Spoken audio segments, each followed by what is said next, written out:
Le jour où j'ai découvert que je mangeais des animaux, j'étais toute petite. Quand ma mère m'a dit: «Mange ton lapin», j'ai eu un choc. «Mon lapin, comment ça? Comme, l'animal?» «Bah oui, qu'est-ce que tu crois que tu as dans ton assiette?»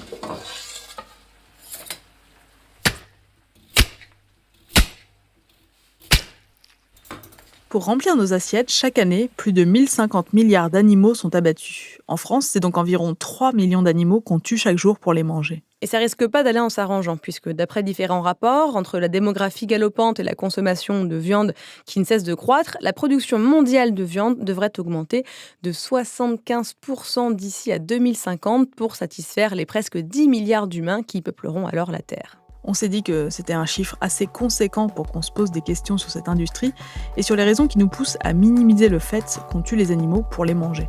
Pourquoi certains enfants, comme Willen, qu'on vient d'entendre, ignorent encore que la viande est issue d'un animal mort? Et pourquoi, une fois devenus adultes, la majorité d'entre nous continue d'ignorer la souffrance animale dans son assiette? Autant de questions pas évidentes auxquelles on va tenter de répondre. Bienvenue dans Plan Culinaire.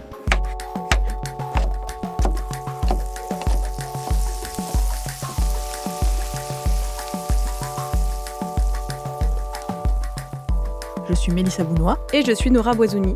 Alors je continue à manger de la viande en 2019, mais j'en viens à me demander comment je peux être aussi ignorante, insensible même, face à un acte aussi violent. Je sais que les vaches, les poulets, les cochons, les canards meurent, et ça me met mal à l'aise. Pourtant, j'ai mangé du foie gras à Noël. Je trouve ça intéressant, tu en parles Mélissa, qu'on se targue, nous les humains, d'être doués d'intelligence et de sensibilité, alors que manquer à ce point d'empathie vis-à-vis des animaux qu'on mange, ça prouve qu'on n'est peut-être pas si sensible que ça. Ouais, j'ai toujours eu un peu l'impression d'être dans un paradoxe. D'un côté, j'aime ça, mais en même temps, ça m'embête d'en manger, mais je le fais quand même. Et toi, Nora, tu manges plus de viande?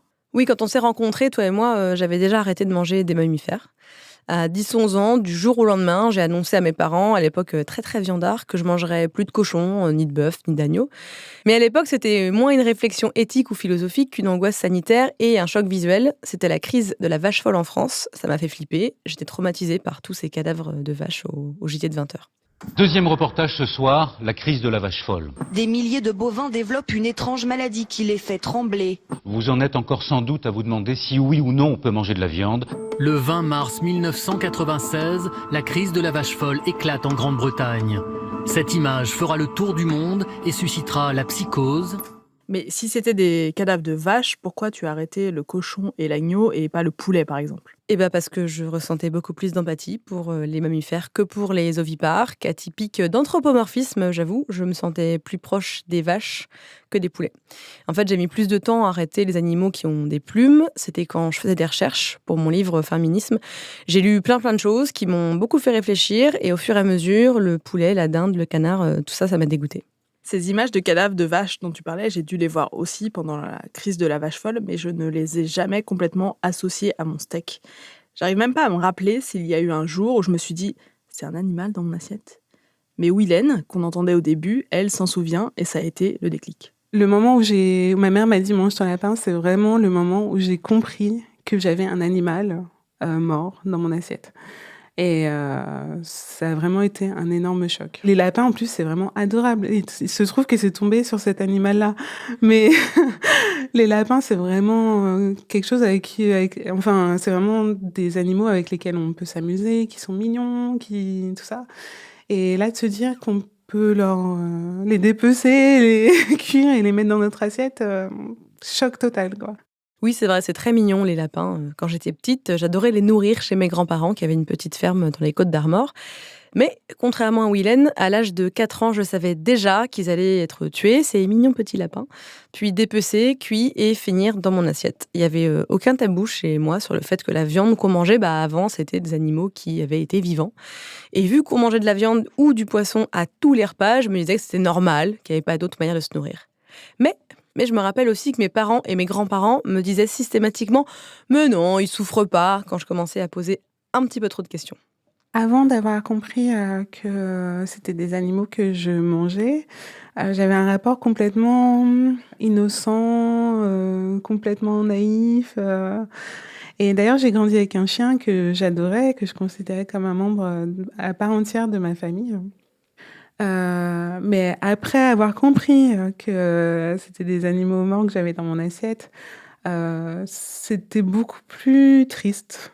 Je Si je côtoyais des animaux, de ferme ou quoi, j'étais triste pour eux.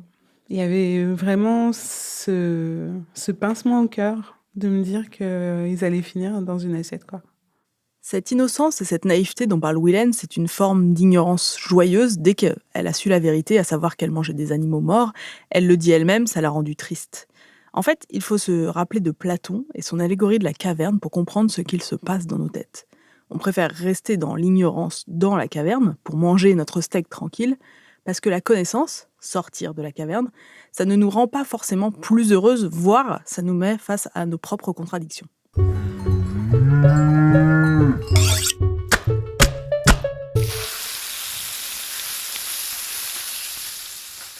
En plus, tout semble fait pour qu'on n'ait pas honte de manger des êtres vivants et nous rendre indifférents à leur sort. Alors pour comprendre comment cette distinction entre animal et viande s'est ancrée aussi profondément dans nos esprits, on a interrogé Irène Courtin, sociologue spécialiste des mouvements socio-animalistes.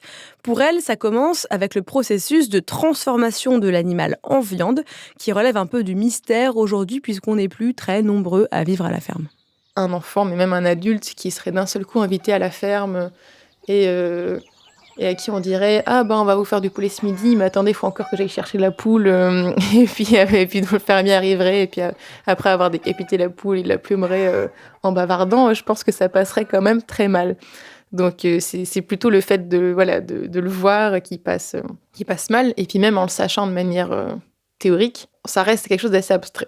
En France, si on était confronté de façon plus concrète à la mort des animaux, notre rapport à la viande serait peut-être différent parce que ne plus voir les animaux se faire tuer, ça nous aide à ne pas y penser à chaque bouchée qu'on avale. Cela dit, il y a des gens qui en sont parfaitement conscients et que ça ne dérange pas du tout. Mais qu'est-ce que c'est que ça ? Une exposition de cadavres ? Pardon madame, c'est quoi que vous avez pris là ? J'ai rien pris dans ce paquet. C'est ma viande. C'est pour quoi faire ? Ben pour la manger. Ah, vous êtes carnivore ?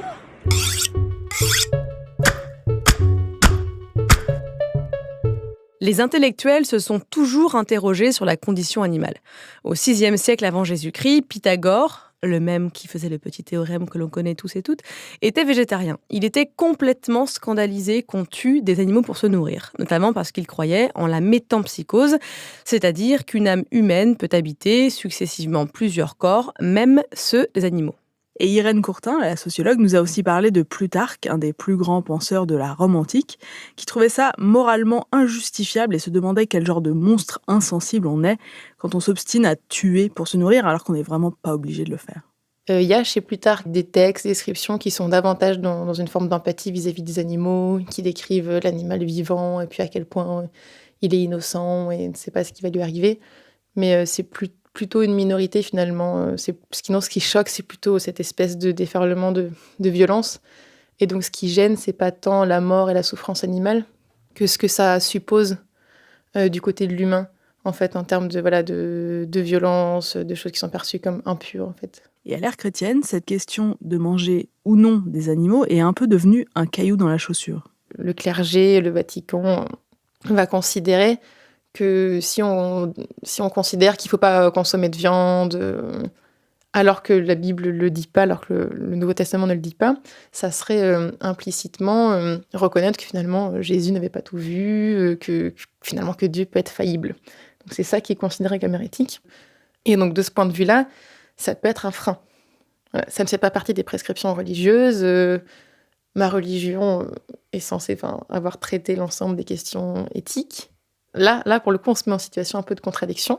Et comme les chrétiens pensent avoir été créés à l'image de Dieu, avec une âme en bonus, l'excuse était toute trouvée pour justifier le massacre des animaux. C'est pas ma faute, c'est Dieu qui les a fait inférieurs.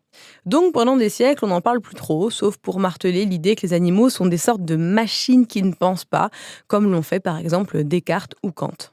Descartes niait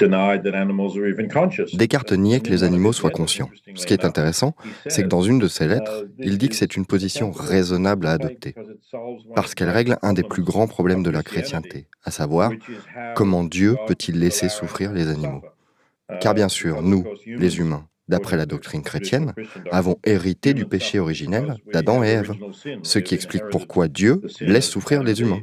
Mais les animaux, eux, ne descendent pas d'Adam et Ève. Ils n'ont donc rien à voir avec le péché originel. Et ça pose un peu problème aux chrétiens. Pourquoi donc Dieu laisse-t-il souffrir les animaux? Eh bien, Kant a résolu la question en disant qu'ils ne souffraient pas. Donc il n'y a pas de problème. Peter Singer, que vous venez d'entendre, est l'un des premiers à avoir posé les bases philosophiques d'une réflexion sur la souffrance animale. Il est philosophe, titulaire de la chaire d'éthique de l'université de Princeton et auteur du livre de chevet des véganes, La libération animale, paru en 1975. Il nous a expliqué que c'est au XVIIIe et XIXe siècle qu'on a vraiment commencé à défendre les droits des animaux, notamment avec le philosophe utilitariste anglais Jeremy Bentham. L'utilitarisme, qu'est-ce que c'est? C'est une doctrine qui fonde son approche éthique sur les conséquences qu'ont nos actions sur les êtres sensibles. Pour schématiser, une action est bonne si elle donne du bonheur et mauvaise si elle cause de la douleur ou du malheur. Comme l'a écrit Bentham, la question n'est pas les animaux peuvent-ils raisonner, ni peuvent-ils parler, mais peuvent-ils souffrir? Spoiler, oui. Et l'idée germe et fait son chemin, mais il faut attendre le siècle suivant pour que des mouvements prennent fait et cause pour la libération animale. Et c'est seulement après la Seconde Guerre mondiale, dans une période de croissance économique et avec des découvertes scientifiques sur le plan nutritionnel, que ça change. Et comme ça se couple aussi à un changement de dynamique au niveau des mouvements sociaux, avec davantage de revendications féministes, écologistes. On voit une émergence, disons, il y a des mouvements à partir des années 40-50, mais c'est plus qu'un mouvement, c'est plutôt des gens qui ont écrit des choses, et puis il y a le mot vegan qui apparaît quelque part, mais on reste encore sur un truc très minoritaire. Et il faut attendre encore 20 ou 30 ans pour que l'idée se diffuse. C'est que dans les années 70 que l'idée de libération animale va être davantage étudiée, et qu'il va y avoir cette espèce de porosité, de dialectique entre ce qui part des mouvements sociaux déjà existants et ce qui part des chercheurs en éthique animale, qui vont se nourrir mutuellement. À l'époque, parmi ces chercheurs dont parle Irène Courtin, il y a donc Peter Singer. I became interested in animal ethics in 1970 when I was a graduate student at the University of Oxford. Je me suis intéressé à l'éthique animale en 1970, quand j'étudiais la philosophie à l'université d'Oxford. L'éthique était le domaine qui m'intéressait le plus, mais je n'avais jamais vraiment réfléchi aux questions éthiques autour de la manière dont on traitait les animaux. À l'époque, personne n'en parlait. Personne ne connaissait de végétarien éthique. Ça n'était pas quelque chose de très répandu. Et un peu par hasard, j'ai rencontré un étudiant canadien, végétarien, et comme c'était plutôt inhabituel, je lui ai demandé pourquoi il était végétarien. Il m'a répondu que c'était à cause du traitement réservé aux animaux. Et moi, encore une fois, je n'y connaissais vraiment rien. J'ignorais tout de l'élevage intensif, que déjà à l'époque, les animaux n'étaient plus dans des champs, mais entassés dans des hangars. Quand j'ai réalisé tout ça, je me suis vraiment remis en question. En 1975, il écrit La libération animale, où il élargit la doctrine utilitariste en estimant que, puisque les animaux peuvent souffrir, ils font donc partie des êtres sensibles qui subissent, comme nous, les conséquences positives ou négatives de nos actions. Et il a aussi popularisé, pour mieux le fustiger, le terme spécisme inventé en 1970 par un psy anglais, Richard D. Ryder. Le spécisme, c'est l'idéologie qui postule la supériorité de l'être humain sur les animaux. Et à l'époque, certains se montrent très réticents, voire carrément hostiles aux idées que Peter Singer défend dans son livre. On n'avait pas envie d'entendre quelqu'un questionner nos habitudes carnistes et nous mettre le nez dans nos paradoxes. On voit que rien n'a changé. I can remember doing a TV show. This was back in Australia. Je me rappelle une émission de télé, c'était en Australie, une émission très regardée qui passait le soir. Et le présentateur avait clairement été mal briefé sur les propos de mon livre. Il savait qu'il allait interviewer quelqu'un qui avait écrit un livre intitulé « La libération animale ». Mais il s'est dit que ça devait parler des animaux domestiques, qu'il fallait être gentil avec les chiens, les chats. Quand je lui ai dit qu'en fait non, ça n'était pas du tout ça, et que ce qui m'intéressait c'était la manière dont on traite les animaux qu'on mange, parce qu'ils sont plus nombreux et qu'ils souffrent bien plus que les chiens et les chats, il m'a dit « Donc ce que vous dites c'est qu'on devrait arrêter de les manger ». Je lui ai répondu « C'est ça, exactement ». Il a eu l'air complètement incrédule, comme si personne ne lui avait jamais dit qu'il fallait arrêter de manger des animaux. Aujourd'hui encore, ça reste un sujet dont on ne débat pas partout, même s'il est de plus en plus médiatisé. Comme on le disait au début de cet épisode, il y a plein de gens qui se fichent pas mal de la souffrance des veaux, des vaches, des cochons, et d'autres que ça fait frissonner, un peu comme moi, mais qui continuent pourtant à manger de la viande. On voit bien que ça crispe pas mal de monde. C'est un sujet sensible parce que ça touche à notre identité, à la façon dont on s'est construit, à nos valeurs, à ce qu'on estime acceptable ou non. Mais pourquoi est-ce qu'on trouve révoltante une vidéo de chien battu, mais qu'on hausse les épaules devant un porc saigné à vif?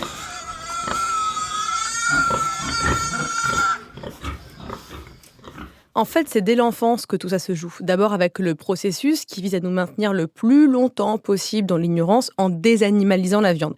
Par exemple, on parle de jambon ou de bacon sans toujours dire qu'il s'agit de cochon. On parle de steak et pas toujours de bœuf, d'escalope, de gigot sans préciser forcément dinde, poulet ou agneau. Et le pire, pour moi, c'est fruits de mer. Ça me rend dingue. On dirait des trucs qu'on cueille dans un arbre. Oui, le but, c'est de mettre un maximum de distance avec cette mort qu'on ne saurait voir. Et pendant longtemps, il y avait pour moi, d'un côté, les animaux, et de l'autre côté, la viande. C'était deux choses complètement différentes. Mais oui, c'est fou cette espèce de déni de la réalité. Je sais bien que c'est compliqué quand on est parent d'expliquer la mort aux enfants, mais s'ils la côtoient tous les jours ou presque dans leur assiette, je trouve ça malhonnête en fait de les laisser dans l'ignorance. Et je connais plein de parents, tous milieux sociaux confondus, qui refusent de le dire à leurs enfants. Mais si c'est par peur qu'ils arrêtent d'en manger, ça prouve bien qu'il y a un problème éthique. Sinon, on serait honnête avec eux, on leur dirait la vérité, on leur dirait « Bah oui, mon petit chat, c'est un animal mort dans ton assiette ». En fait, je trouve ça violent d'être à ce point nous-mêmes lobotomisés par le dogme carniste qu'on en vienne à mentir aux enfants. Pourquoi ? Peut-être pour les empêcher de faire un choix éclairé. Comme si c'était hyper grave qu'un gamin arrête de manger des knackis. Le jambon italien, c'est lequel ? Et puis ça continue à l'âge adulte, puisqu'on désigne encore la viande par les différents morceaux. On dit plus souvent « j'ai envie d'une bonne escalope » ou d'une bonne bavette saignante, plutôt que « j'ai trop envie de manger du bœuf ». Et je pense qu'on n'est pas nombreux à savoir quelle partie du corps de l'animal correspond au filet ou au paleron, par exemple. On continue donc à désanimaliser la viande et ça ne force pas l'empathie. Il y a aussi que l'urbanisation et l'industrialisation nous ont déconnectés de ce processus de transformation de la viande dont on en parlait tout à l'heure. Sauf quand on a un papa boucher, par exemple, comme Willen, la jeune femme qu'on entendait au début de l'épisode. Vu que j'ai pu voir mon père au travail, couvert de sang sur son tablier blanc, avec des quartiers de viande derrière lui, je pense que ça m'a aussi beaucoup influencée. Il y a aussi d'autres choses qui ont pu m'influencer, comme il y a eu la crise de la vache folle. On voyait à la télévision ces amoncellements de corps de vaches, tout en parlant pas d'elles, en fait. Je trouvais ça assez hallucinant, en fait. Et oui, elle aussi a été traumatisée par la vache folle. C'est souvent en fait la confrontation avec le réel par le biais d'images choquantes qui peut amorcer un début de réflexion, même quand on sait déjà que les choses existent. C'est aussi ce qui est arrivé à Géraldine. Quand elle était préado, elle lisait le magazine allemand Bravo, qui parlait des Backstreet Boys, des Spice Girls, mais pas que. Et un jour, il y a eu un reportage sur les poules. Et je me vois encore avec ces 2 pages ouvertes et moi en train de lire ce reportage. Et vraiment, tout d'un coup, de prendre conscience du fait que pour pouvoir manger des animaux, on les fait souffrir, on leur impose des conditions d'existence et de vie qui sont contraires à leurs besoins naturels. Alors, je ne sais pas si je conscientise tout ça, je m'en souviens plus suffisamment précisément. Mais en tout cas, clairement, je fais le lien entre l'animal que je ne connais pas, mais qui quand même finit dans mon assiette. C'est un vrai électrochoc pour Géraldine qui continue à y penser, mais c'est quelques mois plus tard, en vacances en Autriche avec ses parents, qu'elle se retrouve incapable d'avaler de la viande. Et parallèlement à ça, à cette prise de conscience via ce magazine, je me retrouve en vacances avec mes parents en Autriche, dans un hôtel en demi-pension. Et le soir, on se retrouve avec une assiette qui est composée presque exclusivement de viande. C'est-à-dire que le morceau principal, c'est un bout de viande. Et à côté de ça, il y a 2-3 légumes, mais qui clairement ne sont pas de la nourriture, mais de la garniture pour un peu égayer l'assiette. Et là, tout d'un coup, j'ai un dégoût qui monte. Mais c'est-à-dire que c'est pas quelque chose où je me dis « ce serait bien d'arrêter de manger de la viande pour des raisons éthiques ». C'est que, soudainement, je me retrouve incapable de manger cette viande. Depuis ce jour-là, Géraldine a arrêté de manger de la viande. Aujourd'hui, elle est végane et militante antispéciste. Ces dernières années, c'est encore plus difficile d'ignorer qu'on a des animaux morts dans notre assiette. Les vidéos de l'association L214, tournées en caméra cachée dans les abattoirs, passent dans les JT à 20h, des anciens salariés racontent à la radio, dans des livres ou à la télé comment les animaux sont traités. Il y a de nombreux documentaires et reportages sur le sujet. Et même avant ça, en 2009, il y a 10 ans, il y a eu le livre de Jonathan Safran Foer, Faut-il manger les animaux, dont les questionnements éthiques et les détails sordides ont rendu pas mal de monde végétarien, dont Nathalie Portman, qui en a fait un documentaire l'an dernier qui s'appelle Eating Animals. Alors je vois ton regard, Nora, et je sais que tu vas me poser la question fatidique, pourquoi est-ce que je continue à manger de la viande comme si de rien n'était? Ah, bien vu. Et donc? Alors, déjà, parce que j'aime ça, la viande. J'ai souvent envie d'un filet de bœuf ou de poulet au curry. Je mange de la viande depuis que je suis toute petite. Ma mère en a toujours cuisiné, pas tous les jours, parce que en fait, elle adorait pas vraiment ça, mais c'est un goût que j'ai pris par habitude. Je me suis rarement dit que je faisais quelque chose de mal, en fait. D'autant que, voilà, en France, comme nous le rappelle la sociologue Irène Courtin, on est très attaché à notre patrimoine culinaire. Puis voilà, tout un aspect culturel qui participe à ça, particulièrement en France, où la culture gastronomique est très forte. Elle s'est construite autour de la viande et des poissons comme pièce principale des menus, à tel point que quand on va dans un restaurant gastronomique, les 2 colonnes principales, c'est viande et poisson. Ça y a un attachement quand même culturel très fort, même si on voit une évolution, que les grands chefs cuisinent de plus en plus végétal. Mais c'est très nouveau et ça suppose pas forcément que ces chefs-là vont arrêter de cuisiner de la viande par ailleurs. Chez les grands chefs, c'est souvent d'ailleurs plus par engagement écolo ou par défi créatif que par conviction antispéciste. Alain Passard, chef du restaurant 3 étoiles L'Arpège à Paris, avait arrêté de cuisiner de la viande en 2000 pour redorer le blason des légumes, mais ça n'a pas duré très longtemps. Maïté à nous maintenant, alors. Qu'allons-nous faire ? Eh bien, on va commencer par dépecer ce beau sanglier. Au-delà de l'héritage culturel et des traditions, la viande, c'est une industrie qui est profondément enracinée dans la société française. D'après l'INSEE en 2016, c'est le premier secteur des industries alimentaires en France, devant les produits laitiers, avec un quart du chiffre d'affaires, soit 33 milliards d'euros. Le lobby viandard a donc de beaux jours devant lui. Le Centre d'information des viandes, qui est un peu l'organe de communication et un peu de lobby aussi, il faut bien le dire, de l'industrie de la viande, fait beaucoup d'actions comme ça aussi. Ils envoient de la documentation dans tous les CDI, dans toutes les bibliothèques des écoles et des collèges de France.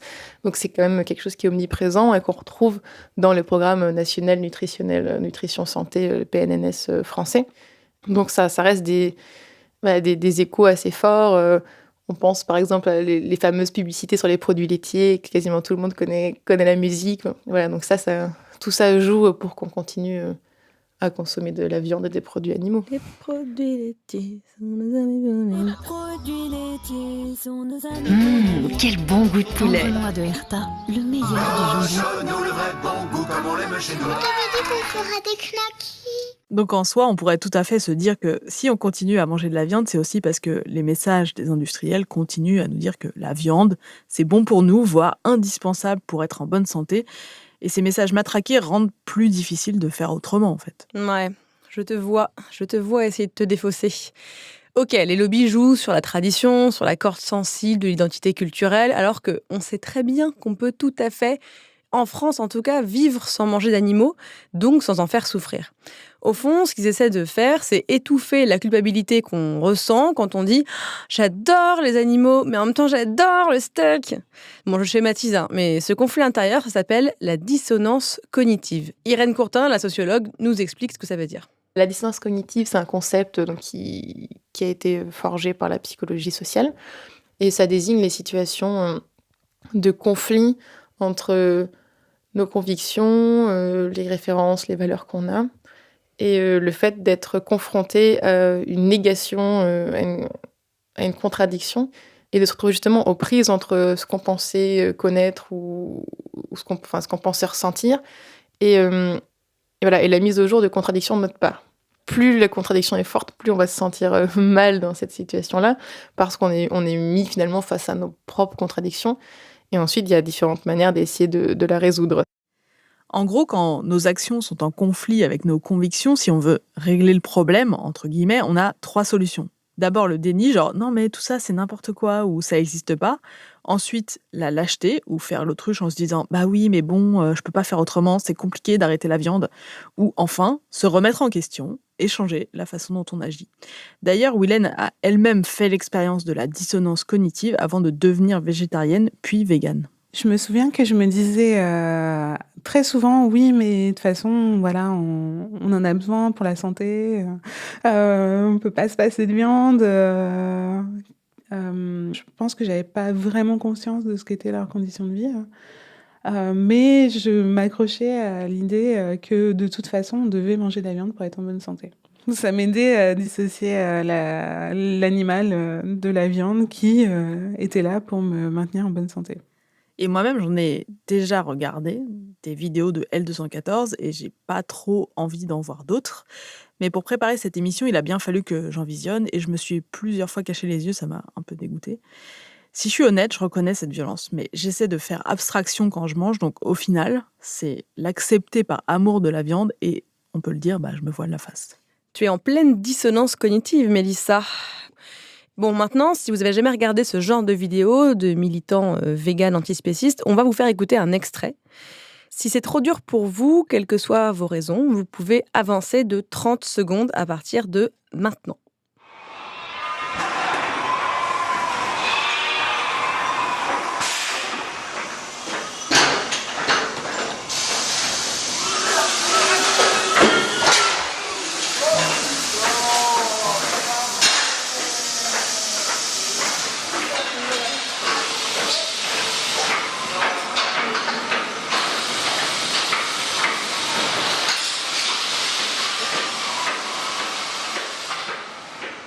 Là, vous ne le voyez pas, mais même sans l'image, c'est dur pour nous deux à écouter.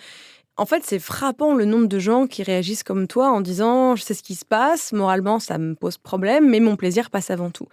Et je me demande combien de gens continueraient à manger de la viande s'ils devaient assister à l'abattage de l'animal ou, encore pire, s'ils devaient le tuer eux-mêmes. Alors moi, je sais que je pourrais pas du tout, mais toi, Nora, qui mange encore du poisson et des crustacés, est-ce que tu pourrais les tuer ?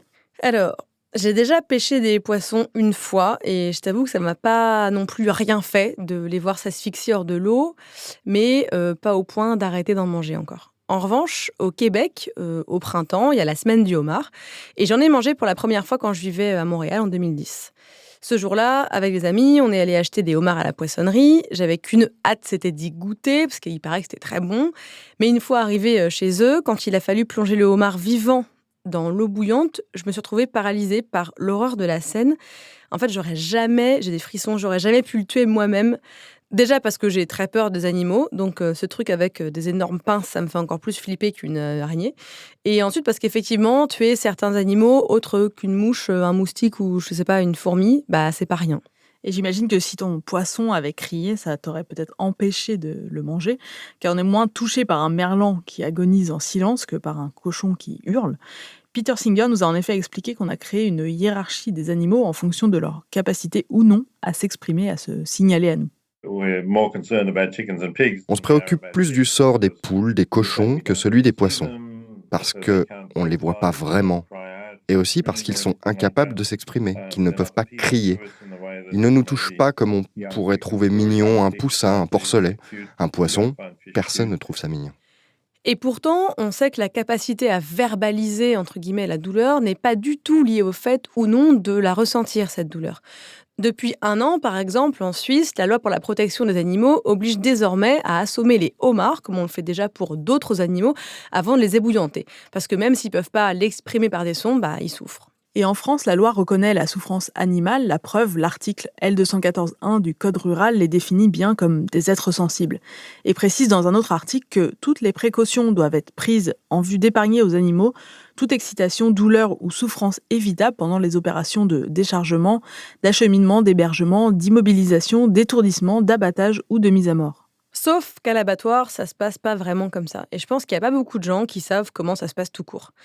Déjà, les animaux sont nerveux parce qu'ils voient leurs congénères avant eux subir ce qui les attend, c'est-à-dire être étourdis avant d'être tués. Et cet étourdissement, on le fait avec des pinces munies d'électrodes, des pistolets perforants ou non perforants, du gaz ou bien carrément des coups de bâton.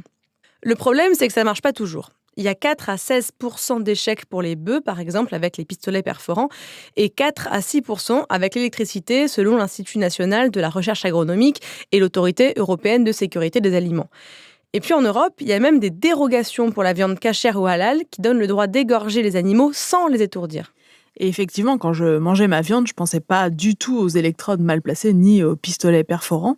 Et on a beau se dire qu'en allant dans une boucherie qui favorise les petits producteurs, c'est mieux, mais les techniques d'abattage, en fait, elles varient pas tellement. La possibilité la moins stressante, c'est l'abattage directement à la ferme, mais c'est illégal ou très compliqué à mettre en place. Du coup, je me demande combien d'entre vous, auditeurs, auditrices, savent dans quelles conditions sont abattus les animaux que vous mangez, parce que pour moi, c'était vraiment pas complètement clair. Et moi, j'aimerais bien savoir aussi combien d'entre vous seraient capables de manger du chien.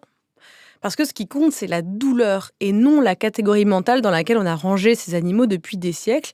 Des animaux que même la loi distingue, domestiques, sauvages ou destinés à la consommation humaine. C'est notamment pour cette raison que Peter Singer milite pour une reconnaissance indifférenciée des droits des animaux. Obviously not saying that animals should have the right to vote.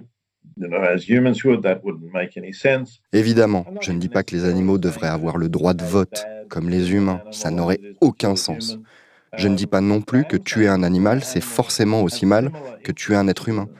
Mais je dis que là où les animaux ont le même intérêt que les humains, on ne devrait pas leur donner moins d'importance uniquement parce que ce ne sont pas des êtres humains. Autrement dit, si quelque chose fait souffrir un animal alors qu'on pourrait l'éviter, c'est aussi important que si on faisait souffrir un humain alors qu'on pourrait l'éviter. Est-ce que dans un siècle, les générations futures nous jugeront comme des êtres monstrueux et insensibles parce qu'on tuait massivement des animaux pour les manger ? Eh bien, en tout cas, depuis qu'on a écrit cet épisode, j'ai de plus en plus de mal à ne pas penser à la souffrance animale.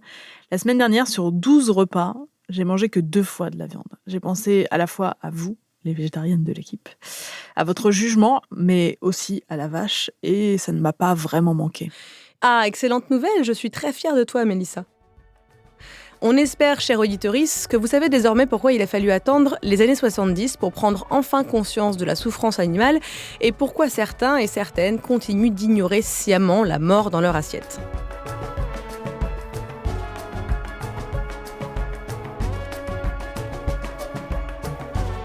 Vous venez d'écouter Plan culinaire, on espère que vous ne regarderez plus votre viande de la même manière ou que vous avez mieux compris pourquoi tant de gens en mangent encore tranquillement.